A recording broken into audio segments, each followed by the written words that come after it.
We have finally gotten our first look at the highly anticipated return of the Amazing World of Gumball. Season 7, or now it's known as The Wonderfully Weird World of Gumball, a brand new title. Now you better watch out, Jordan Fringe, they're coming for your title formula. Might mess with your SEO. The teaser is very simple, but it's packed with that classic Gumball charm. It opens with a static-filled establishing shot of the Watterson home. Everything is covered in dust, signaling the years of inactivity. An alarm goes off, wakes up Gumball and Darwin. Gumball lets out a massive sneeze, all the dust blows off the entire town. It's still weird and surreal. Darwin panics, shouts that they're late for school. Gumball asks how late they are, and Darwin responds 7 years, an obvious meta joke to all of the time they've spent off of the air. And Gumball then suggests that they get 5 more minutes of sleep, and the two crawl back into bed like it's no big deal. Simple teaser. Trailer feels like it's classic Gumball. It's good stuff. It also includes the new cast members. They've got Alkayo Thiele and Hero Hunter as the new voices for Gumball and Darwin, respectively. And can I just say, Hero Hunter has got to be the coolest name I've ever heard in Hollywood history. Maybe second to like Rip Torn. Dan Russell and Teresa Gallagher are also returning to voice the Watterson parents. And we got a whole brand new logo for the Wonderfully Weird World of Gumball.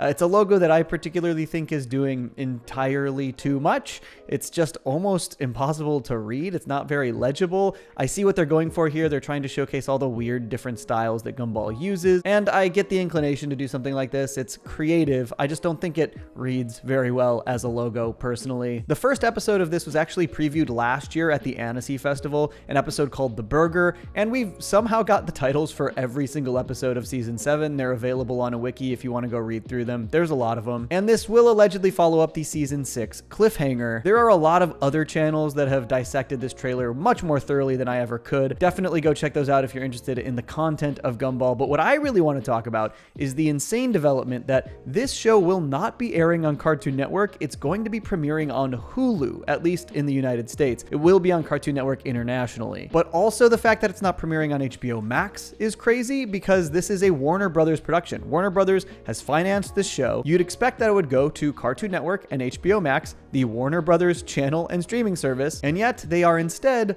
licensing this to Hulu, a Disney-owned streaming service. Obviously, since David Zaslav took over at Warner Brothers, they've been doing things a little strangely. They have been cutting stuff left and right. They've been canceling long-running shows, slashing budgets. But why would they greenlight this revival show, produce it, and then license it out to another studio? And will this happen to other shows? We have got the regular show, follow-up show, regular show The Lost Tapes coming up, and I would be willing to bet that that is also coming to Hulu instead of to HBO Max or Cartoon Network. So why would they do this? Well, I think the answer lies in how much of a drop-off HBO Max has had in terms of viewership for kids' content. Their kid audience has all but disappeared, largely because they have slashed a lot of those shows and just completely decimated that part of their catalog. And so, since they've lost so much ground in that quadrant of viewership, it doesn't really make sense for them to show those kids shows on HBO Max or on Cartoon Network. So instead, they're licensing it to Hulu, which does have a significantly larger kid audience. They're going to make a bunch of money licensing it to Hulu, where it will probably do better, and they'll maybe be able to pick up more and finance more for the future. It's weird. We're in a really weird place with streaming services, folks. A lot of people think that since this is now on Hulu, this means that Disney owns Gumball now. I'm just here to tell you,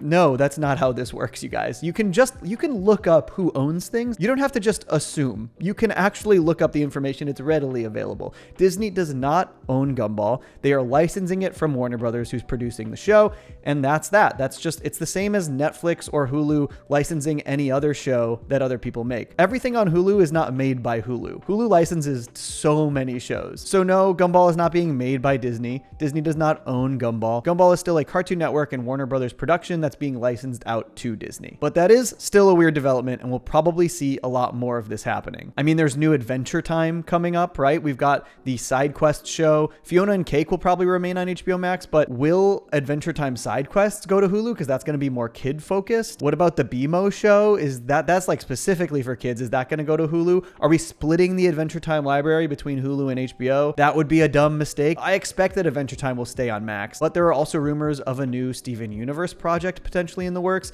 Will that be a show that's explicitly on Hulu, or is that going to stay on HBO Max? And of course, how about regular show? I feel like that regular show, as it was announced in a similar time frame to Gumball, that's probably going to be a Hulu show. Or the same thing, produced by Cartoon Network and Warner Brothers, licensed out to Hulu. Despite these Cartoon Network shows not doing well on Max, it appears that Adult Swim content seems to be doing well on Max. A Warner Brothers executive named Vanessa Brookman has talked about their reinvestment in the Adult Swim library and that they're dialing it up, which hopefully means we'll get some really good stuff. I think the show Common Side Effects has been a really big success for them, maybe more than anyone anticipated. So hopefully that means we see a lot more stuff coming to Adult Swim, also airing on HBO Max, and some more money being pushed in after that has been slashed pretty drastically. But can I just say, please renew Venture Brothers. The finale movie was good, but like, give me more Venture Brothers. That show should never have ended. That's one of your longest running, greatest adult animated shows. More Venture Brothers. What are we doing here? That is like the Adult Swim show. But Warner is not doing great. They've lost over 60% of their market value since Zaslav took over. Yet this guy gets like